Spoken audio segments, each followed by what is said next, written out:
All right. Good morning, good afternoon, and good evening. Welcome down the security rabbit hole to yet another edition of the Down the Security Rabbit Hole podcast. This is Raf. I have with me James. Howdy today, sir. Howdy, howdy. It is it's hot outside, man. We've gone Spring from is here. cold to hot. Like we've completely missed spring. I missed that. Our topic today, if you can't tell by the slightly cryptic title, is stems from a conversation that our guest Ross here had opened up on Twitter. Sorry, LinkedIn, not Twitter. There's still Twitter? No, there isn't. Opened up on LinkedIn about the strange, often strained relationship between the modern seller, aka vendor, and the security leader, aka buyer. I thought, this would be a fun conversation to have on an open mic because what could possibly go wrong? So let's dive into it. Ross, go ahead and introduce yourself real quick, sir. Sure. I'm Ross Hosman. I'm the CISO at Be Well Connected Health. I'm also an investor at SVCI and an advisor to a number of cybersecurity startups as well as VCs. Okay, that's a good place to start. So let's have this out. Yeah. You want to explain your post a little bit? Because I think I won't do it the justice that you can. Yeah, so the sales process in tech and cybersecurity is kind of broken today.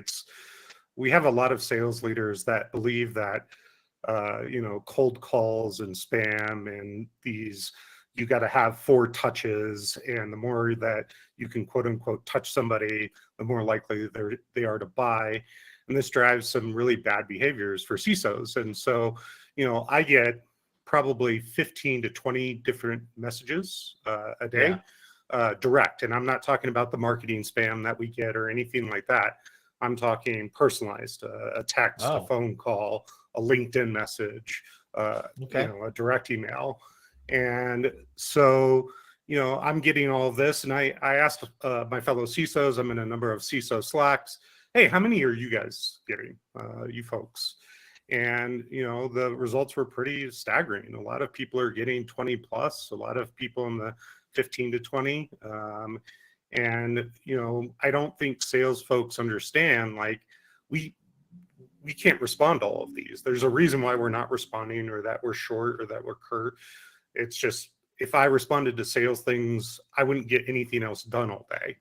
Yeah. And so I threw that out there, and it started quite the conversation, right? Like most of the CISOs I saw were like, preach, right? Like, please tell everyone, like, please stop doing this. Some of the sales folks were like, yeah, this is really bad behavior of how we've been doing this. And then some were like, I pay your salary, you should just be happy that, we're calling you. And it's like, not really. So it was just a really interesting kind of wide view of perspectives. So we had Yaron Levy on. God, it's been a while. Actually, I texted him. I was trying to see if I can get him back on this show to chat with us. But he was, he talked about something similar where the process is kind of broken, right? We've turned it into cold calling. There are so many vendors. There's such a pressure to, quite frankly, through VC and PE firms, thanks to them, largely, that, 40% growth, 90% growth, 200% growth at all costs. And so you've got salespeople, SDRs, sales development reps, right, that just cold call all day, email all day. And I saw a bunch of replies to your initial post that basically said, if I can sum this up correctly, if you just have patience and you come and let me come to you, it'll be easier. To which I say, yeah, that's never how it's worked. Like, I mean, that's a great thing in theory, and it sounds lovely. But you've probably not heard of the 7,000 startups that are trying to call you every day, right? That there's got to be a better way. There's got to be a balance. I don't think we're at balance, but I don't think the vendors stop calling me is a good idea either, because then what? Yeah. So I want to correct one thing there. Don't get me wrong, VCs definitely want to see their startups grow quickly, right? And I work with and have the opportunity to know a lot of VCs, a lot of very smart ones, and they definitely want to see that triple, triple, double, double, even better type thing. The question is, does cold calling enable that? And I would argue it does not. So if you go and look at a lot of the early stage startups, right, the Series A or earlier seed round, a lot of the logos that they get on their website are through relationships. They're not cold calls. Well, either it's lying, some engineer at Microsoft signed up and then they say trusted by Microsoft, right? Like that's bad. Or it's literally a relationship. It's a relationship through the VC, it's a relationship through engineering, anything like that. I'll tell you, in my previous role when I was the CISO at Drata, I sold quite a bit myself through relationships. And I don't have a problem with that. So I don't think VCs are like, hey, go spend a bunch of money on cold calls. And I know my return on investment here is going to be like nil. That's not what they're pushing. So if you looked in that thread, one of the things I really talked about is relationships and people coming correct, right? And so there are a lot of salespeople that I know and respect that I know want to help me problem solve and not just sell to me, that I'll listen to them any day. If they move to a new company and they say, Ross, I want 30 minutes of your time, totally fine. I'll hear you out because we've built that relationship. And in that thread, for a lot of the younger salespeople, what people were replying to and what I was replying to is you have to build those relationships. And how you do so, you can go to local conferences. You can, there's all the city sects, the B-sides, everything like that. But the big thing is know your product, know your market, have a product that's actually really good that CISOs want to buy, and do some research and come correct in your messaging, right? Like a lot of the times we're just getting these mass spam emails, right? If you come to me and you say, hey, Ross, I did some research and I see that you're a Gmail shop and you're this, and this, and our product can help secure it this way, that's really great. Like I am actually going to look at that and I'm probably going to respond to it because I've seen you put in the work. I see you've done the research. I see that like you're putting in that effort, right? And I spent a lot of time with different sales folks in the past saying, here's how we should actually sell the CISOs, right? Instead of this, here, let me just send you a message.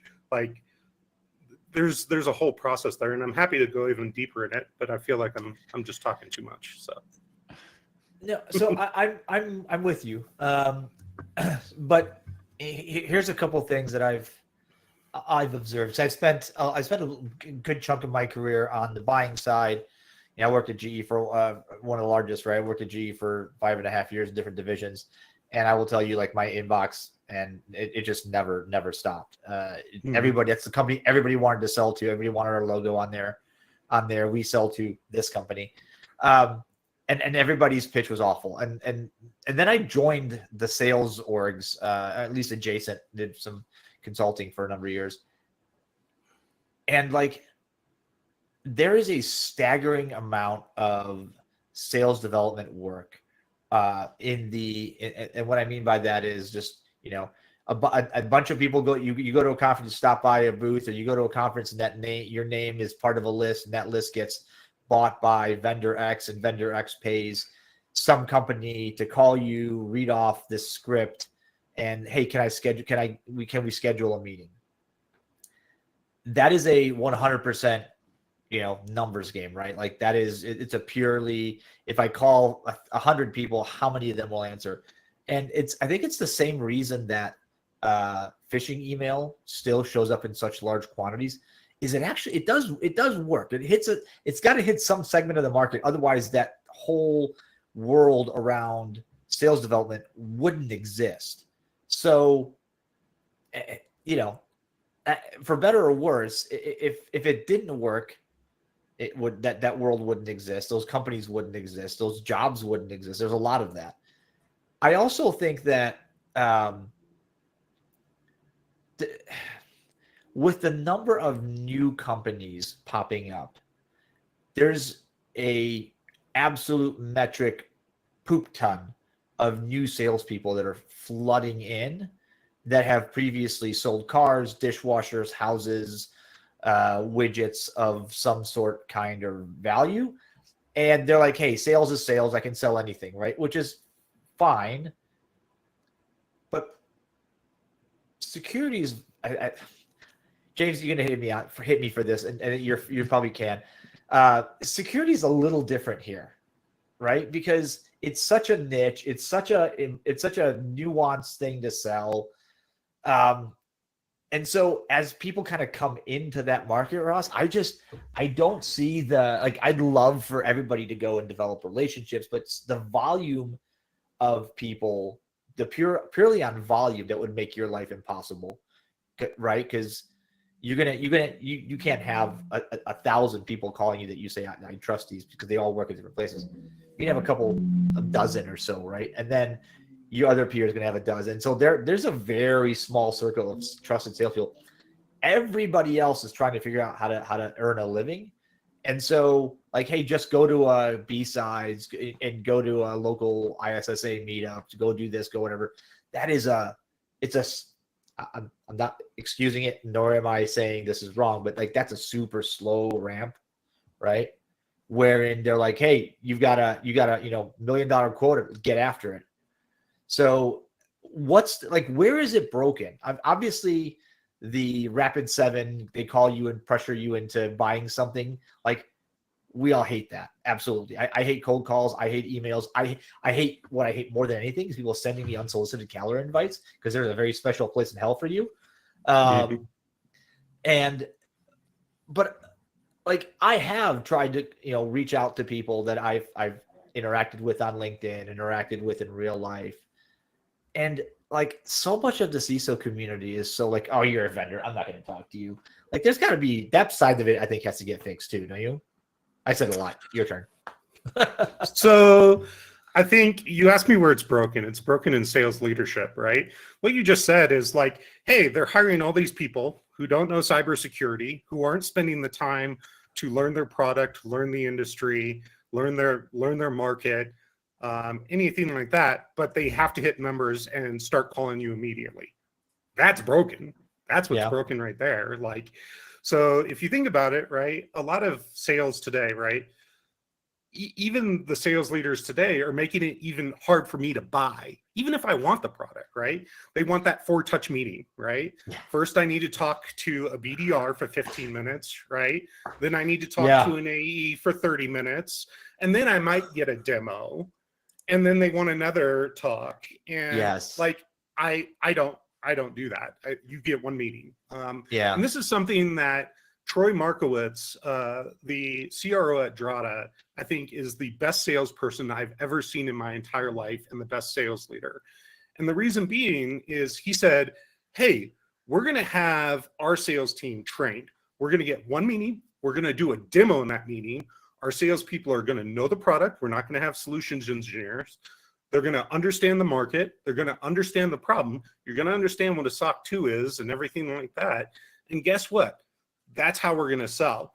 And if you look at hockey stick type growth, Drata has that. And it's because of that mentality. And I've seen more than, 20 times where Troy went into a meeting and that customer signed right on that meeting. Why? Because we just came correct. We said, hey, this is how we're going to do this sales process. And we know your time is valuable. We're going to bring it to you all in this hour of time. And we're happy to have a follow-up meeting, but we just want to be like, here it is. Here's what the product does. Here's how we're solving all of your needs, and let's go. And I think if you got more sales leaders thinking like that, and I'm going to spend the time to actually train my team, that is a huge thing. And that would change the game for most of these folks, right? I think people are reporting on bad metrics and they still have these old school styles of thinking. And that is leading to these really, really poor behaviors. And you mentioned like Rapid7, famous boiler room, right? Like Darktrace, famous boiler room sales as well. They've had issues, or I've seen issues from CISOs where they've had a dark trace rep sitting in their lobby of their building for hours, just waiting to talk to them. Like, that's unacceptable, right? I've heard I think of that's stalking. this one's even worse. I've heard of a rep sending a CISO a picture of his kids at their soccer game, right? Like, these are the things Right. that CISOs get. Yeah. I've personally been called on holidays, right? And I asked this person, hey, it's a holiday. Why are you calling me?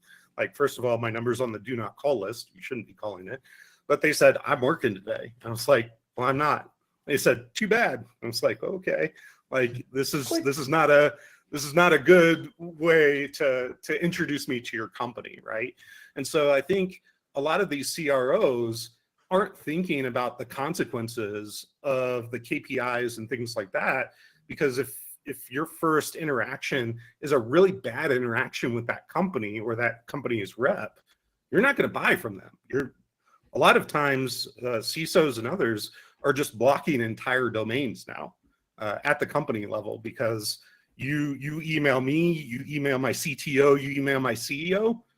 That's unacceptable, right? Like, you're just harassing our company. Is that a numbers game too, though? I mean, is that we're willing to lose 5% if it still gains us another percentage? Because I'm with you. I mean, we get stuff. I've had interactions before where it's like, all right, well, I know they're not on my vendor list anymore, right? I mean, based on what you've done, it's like, yeah, no, I'm not going to work with it. You could have the best product in the world. I don't care.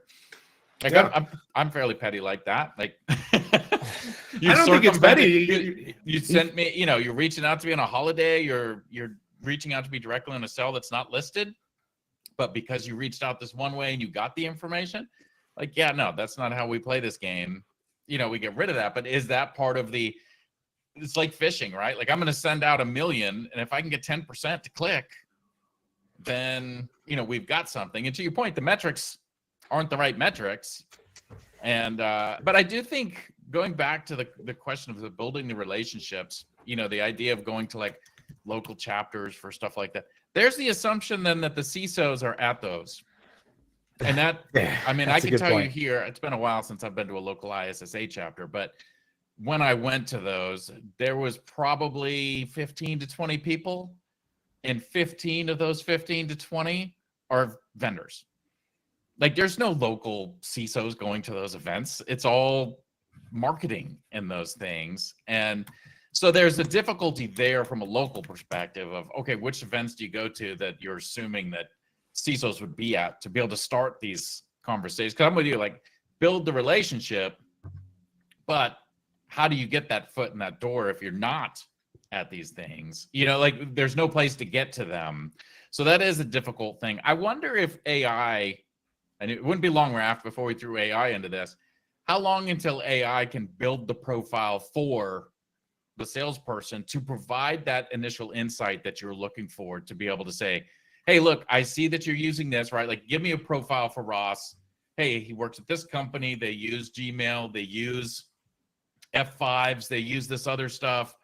Boom. I can take that. I can put it in and compare it to my product and say, here's where I could help, and have a much more targeted initial conversation, that comes through.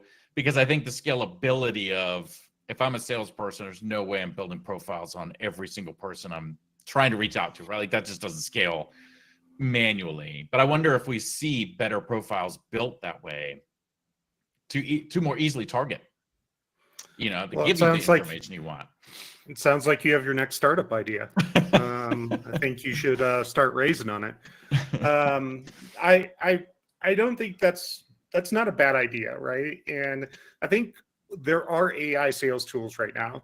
From what I've heard from some VCs, they do not work today, right? They're just basically being used to spam more. And that's not really what people want to see. Yeah. And I believe one of them just got in trouble. There was an article on them on TechCrunch, but feel free to go take a look at it. Your metrics comment, you said like CROs or sales leaders have to understand that it's a numbers game and it works. I don't think they do. I don't think a lot of these are measured all that well from what I've seen. I think It's just the traditional wisdom, right? Like this is how it works. Is that leading to more turnover then? Like, is that part of the problem? Like, we don't measure well. You're not getting the revenue we want. So you didn't meet the goals, you're out. Exactly. But it was because and then now you've got new person in, they have no experience, like that turnover there leading directly to that same cycle. Absolutely, it does. And to your point about building relationships, it doesn't have to be just at security conferences. And you said like a lot of CISOs don't join these. You're right. Like a lot of times they're going to specialized events. So I'll give you an example. Colorado Equals Security, Rob Reck and Alex, great guys, right? They run a dinner series and they have vendors come pitch directly to a CISO.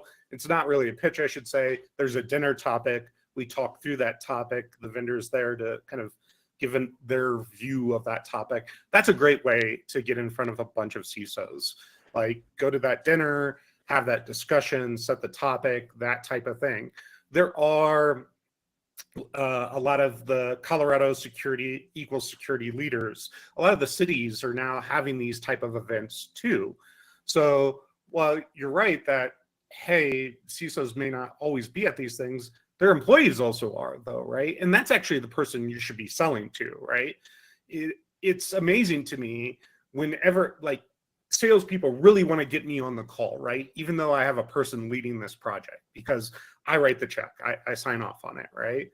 Great. Like I get on the call and they're like, Russ, da, da, da. I'm like, this isn't my project. Why are you talking to me? Like I'm just here to listen to make sure everything's all good at the end. I may have a question or two here, but you're selling to Greg over here. Like, please sell to Greg. Don't sell to me right now. And so it's not a bad idea to go to these anyway and build those relationships with those folks, because a lot of times they're going to bring the CISO a new solution, right? They're going to say, hey, I saw this really cool thing. We have a miss in this space where we're not getting the visibility we need to, but let's go take a look in this space and see this product. To your folks' point around like understanding all the new startups, I think this is one area where CISOs should understand these things.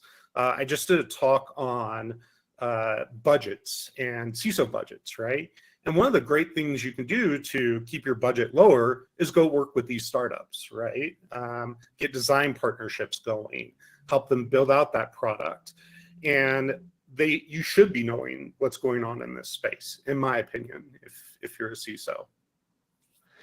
Can I bring up what tends to be a fairly sore topic, and no offense intended to anybody listening, but I've made it a career. I go to these things. I've actually been at Rob and I are friends. I've been at that dinner twice over the years, once with Optiv and I think once with HP a million years ago. So I know those things. Those are good. Those are really good. Here's the thing. I have noticed that in our industry, there are CISOs / security leads, whatever, that are professional vendor event attendees or conference attendees, and literally they are really good at, oh yeah, take me, I'm your guy, take me out to dinner. Oh, let's go to this thing. They show up for everything and they do nothing, right? And that it's a bit disingenuous, and and I'm sure lots of you guys, if you're in sales and you're listening, I don't know how to deal with this without being rude and garnering some ill will, right? Because I want to come out and be like, no, you've been to 7 of my events. You've never talked to my people once. Like, I'm sorry, like no more, right? Like, how do you get around that? Because there's a good bit of that in this industry as well. Yeah, I don't disagree. I can just speak personally. Like, I don't go to an event unless it sounds interesting and there's an interesting conversation, and I feel like I can contribute. I get invited to these things all the time. I'm very kind of selective. I think you're right. I think some CISOs have probably supplied their entire neighborhood with AirPods from vendors, but how do you get around it? Like, don't invite them to more events. Like, Yeah. change the event style, change the event format. We shouldn't just be feeding people, right? Like, we should be having these great deep conversations. Like, one of the things that I participate in is the ISLF, Information Security Leadership Foundation. We actually have a thing called Unconference. It's not sponsored. We don't allow vendors to sponsor it. The CISOs pick the talks, and we spend an entire day talking through the things that we want to talk about and the things that we can't talk about at RSA or these vendor events or things like that. Like, a great one was mental health. How do you deal with stress? CISO's a stressful job. How are you all coping? How are you getting budget? How are you thinking about these things? How are you doing, all the performance management today? Things like that, right? And I find those kind of unique, intimate spaces so much more valuable, right, than these vendor put on ones. I think, switch from, hey, I'll give you AirPods for your time, to let's figure out how we drive a meaningful conversation that CISOs can learn from about a topic that they really want to know about. And let's do it in a format that's fun, not stuffy, not boring, and maybe bring our own perspective, right? I think, I'm saying that as the CISO, and that's easier said than done, right? Like, and to get people to events is really hard. Let me say that. And I respect the salespeople that do it. But I think this is, again, building that great sales team. And I think the title will be the Uno reverse card. One of the things that we did at Drata was, when people came to me and tried to sell, if they were really good in their message and how they came, I sent them an Uno reverse card. And I said, let me tell you why you should join Drata. And let me get you out of your current company, and you should come join us.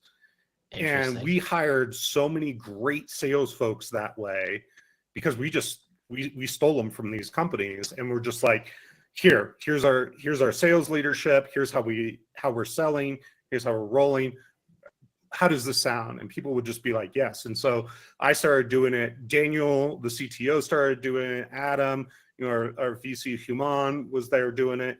And we would just start getting all these amazing sales folks that were just like, this is the culture that I want, right? Like, we're building something amazing. I'm empowered to go actually sell. I don't have to do these 12 meetings and these horrible steps.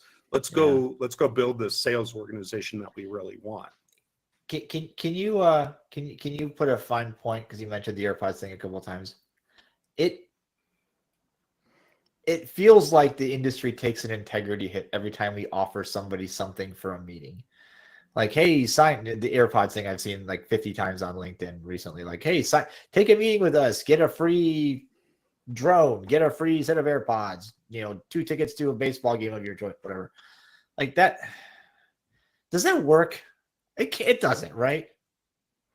I mean, I won't say it works or doesn't work. Obviously, some sales leaders believe it does. How do I feel about it? I have never received a pair of AirPods, I'm happy to say. I'll buy my own AirPods. My time is more valuable than that, in my opinion. I think, again, we're incentivizing the wrong thing. You are going to incentivize those folks who are happy to have a meeting and get that $250 Amazon gift card, which people offer those as well, right? And it's just like, that's not really how you want to do it. And it's usually, in my view, just poor sales leadership. And like, I don't know, do you want your relationship to start that way? Like, I'm gonna offer you this shiny token so you'll speak to me? No, like, I actually want it to be like, here's the problem I'm solving for you, like, and I'm gonna save you all this time, money, energy, people, if you buy our product. Like, I'd rather sell that story any day. And I think that's just part of, having a great sales product, a product that you can sell. That just makes it so much easier, right? Like, if you can come to me, and this was really easy with the automated compliance space, right? Because everyone just loves compliance, right? And they were like, oh, I'm so happy I'm spending so much time in compliance, right? No, they all saw this as a problem. And then we said, hey, we're going to automate 80% of this here, or 50% or 60% or whatever it was. And you'll have to deal with 40%, but it's probably going to save you this much time, this much money, this much energy. That's a powerful story. Go with those type of products. Don't go with the gimmicky stuff, in my view. Don't we bring some of that on though? I don't want to say we too generally, because not me, but I've seen people post on LinkedIn that are CISOs or in the, they're on the receiving end of the vendor calls, and they're pushing for that stuff, saying, oh, if you want my time, it's worth this.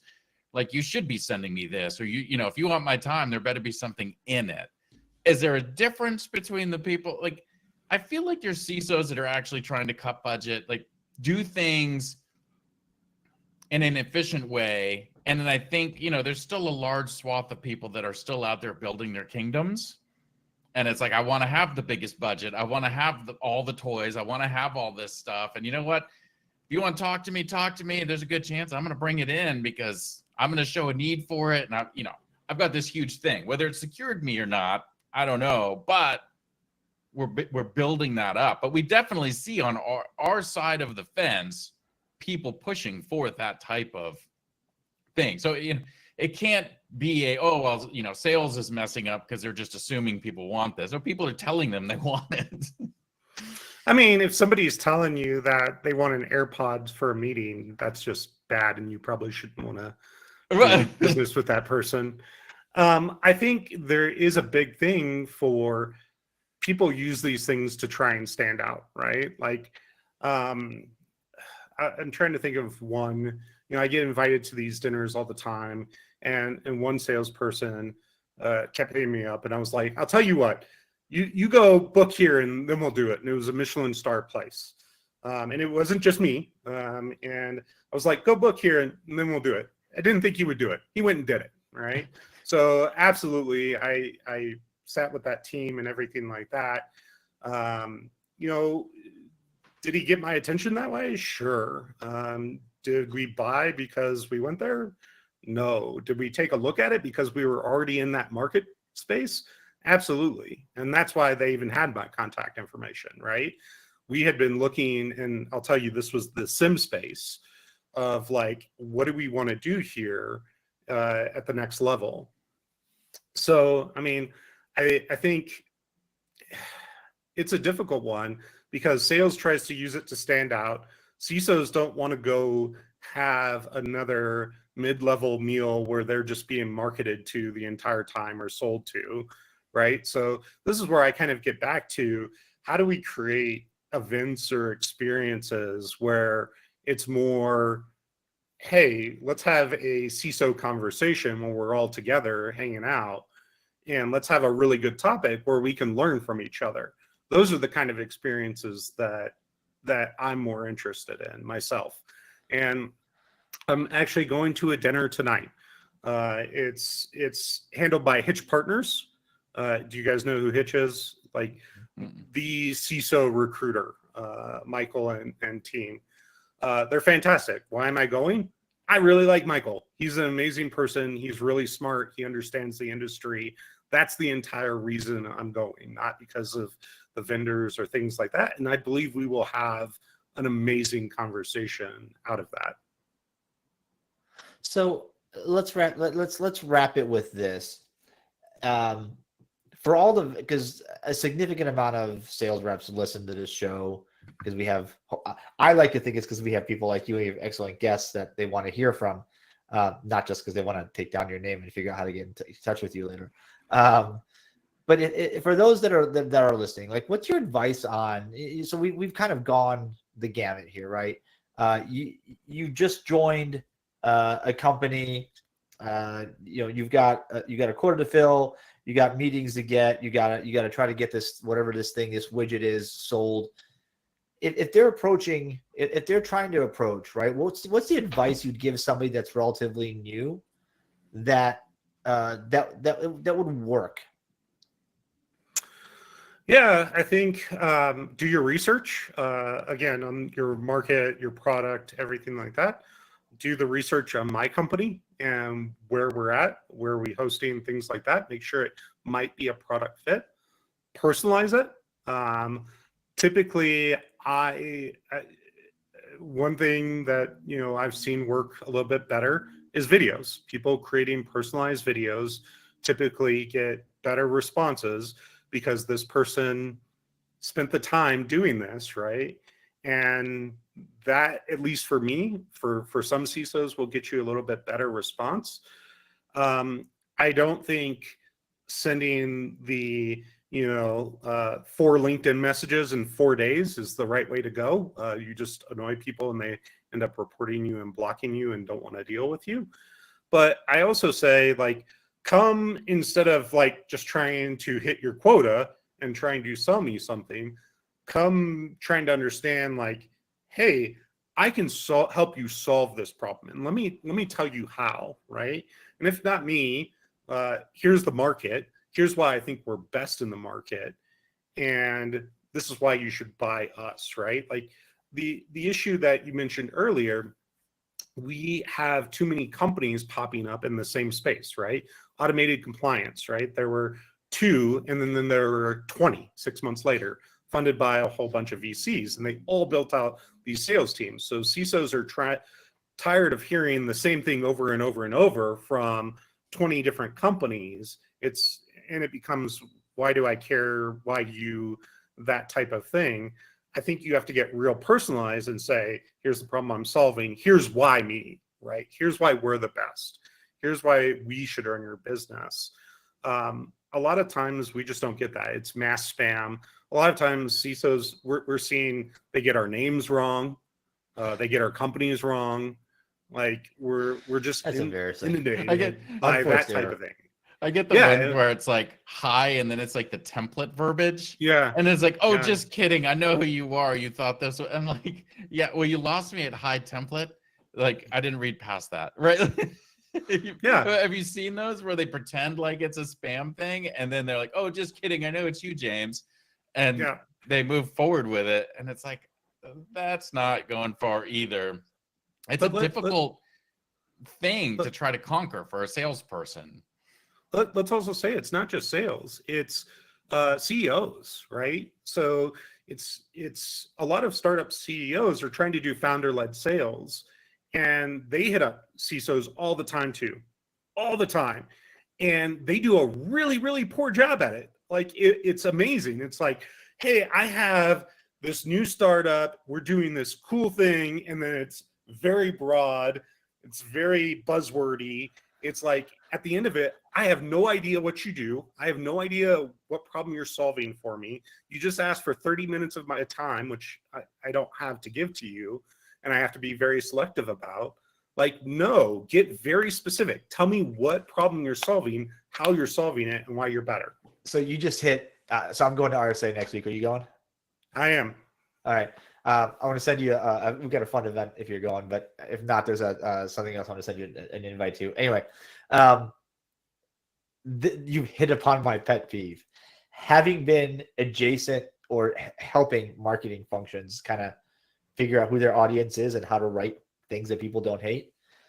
Oh my God, sir, RSA conference is the epitome of everybody using the most generalized language to describe. Like when I was with Office of CISO, there's a couple of us that would go around every year, and we'd take pictures of people's, like, their main marketing message, and then we'd strip the colors, strip the who the company was, and go back to those booths and see who could identify their own message. Like almost zero, because you're like, well, this all sounds the same. You're like, that's the point I'm trying to make. You guys all sound the same. Everybody is the next, the best in breed, next gen, market leading, Gartner's favorite, blah, blah, blah. Like, stop. Just, can you tell me what it is that you do and why I care? Yeah. And I get it all the time, especially, doing the VC that I do with SVCI. We invest in, some great companies like Island and Drata and a number of others. And so we get it especially hard. And it's like, I still don't know what you do. And even and we can have another talk about this, but even in pitches, right? Like where we have leaders come in and pitch sometimes, you'll see our Slack chat and it's like, okay, this person just talked for 15 minutes. I still have no idea what they do. What do you do? What problem are you solving for me? Because that's really at the end of the day of how you're going to sell. You have to be solving a problem that I have in a way that I need it. Right. And a lot of times I think in sales, it's just that, right? Like it's right time, it's right place. It's, I have this problem. It's top of mind. And, you know, your salespeople have to eat, right? I don't have any issues with them trying to make a living. And I have a lot of great sales friends that I know and trust. I think we just have to change how people think about it and the metrics that we derive, because you're talking about sales. I've gone through HubSpot before and I've seen, hey, you reached out to this leader 5 times in 7 days. Like that is unacceptable. That should not be allowed. That is not okay. And guess what? Your email is now bouncing off of their domain because they just went and blocked you at the gateway.